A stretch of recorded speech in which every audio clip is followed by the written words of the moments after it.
Good evening. Good I'm evening. so happy I got it. Now I hear us talking about the economic fallout and the medical fallout in terms of individual persons. I am not sure that as a community of persons that we're really thinking about the educational fallout. Um, there were 3 weeks where the Ministry of Education tried to help students to recover. And I know by now they would have gotten reports from teachers. Let me speak to you as an educator of 14 years. I did not sign up for the program. I was called by a friend for some assistance. She had 12 students. Um, what's going to happen in September is that children are going to be going up into a new class, and they're going to be going up at so many different levels. It will almost become overwhelming for some teachers, to the point where I think teachers will try their best to do what they can to get children to where they need to be, but the best in many instances may just not be enough. Imagine a child in grade 1 whose name is Tyrone, just for example. The child has no issues because I'm a special ed teacher. I was trained. Myself and that young lady, we both trained special ed teachers. The child is not a child who has any issues. However, the pandemic now is forcing him to have a special need because now that child can't remember the letters of his name. He's in grade 1.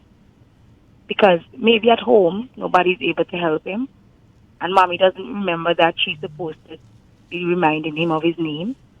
So you say to him, show me why. And he looks at you, and he remembers O and E because you have a little song that you taught him, so he knows the vowels. But then he can't remember R. Now, when you have that kind of situation in classes, differentiation can be used. But how much differentiation can one teacher really do to get her students at the same level to move up the following year? We may have an educational fallout for years to come as a result of what is happening now. I am not going to be barefaced and suggest to anybody that they vaccinate if they feel that they don't want to. What I will suggest to them, however, is that they stay put and help us to get our numbers down. It is not in our best interest as educators, myself, being a diabetic. I have something on my face that just is not healing. And I don't think it's safe for me to be out there. A lot of our teachers have non-communicable diseases. Teaching is a very stressful job. Any woman that goes into teaching will tell you that maybe the first or second month after her beginning to teach, her cycle changes in dramatic ways that you can't even understand because you're men, of course. I'm sure your wives will tell you what stress does to your body. When you, as a teacher, see that first instance of stress, so our bodies change a lot. And a lot of teachers have hypertension, diabetes. We need the community to understand that our students are going to suffer tremendously if we don't get it together soon. And I know that in a lot of instances, we're just looking at the CXCs for now and seeing, okay, well, a child who probably would have had the potential to get several subjects got 4 or 5.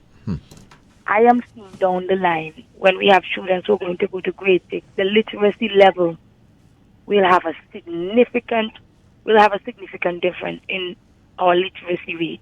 Based on what I saw in that school, talking to my colleagues, people who are capable and confident, having conversations daily with teachers, I am suggesting to you that if we don't get it together so that we can open back schools face to face, our students are going to suffer tremendously. They would have been out of school for what, almost 18 months. And we have homes in Antigua. We're taking for granted that every home has a book. I have met students in my profession, in my career, who don't even have a Bible in their homes. Nothing to read. There are children whose parents will not have any laptop or anything. They're not going to go online. The only line that will do, and listen, socialization is a very important part of education. You see that thing where we had children just sitting down in classes, far from each other, telling them not to touch and put in our mask? I want to suggest that does not work. Because the man who is going to learn to be cunning and figure out how to get around something is going to learn it from his friend. He's going to learn it on the field. A man who's going to learn angles is going to learn it playing marbles. That is where children learn best.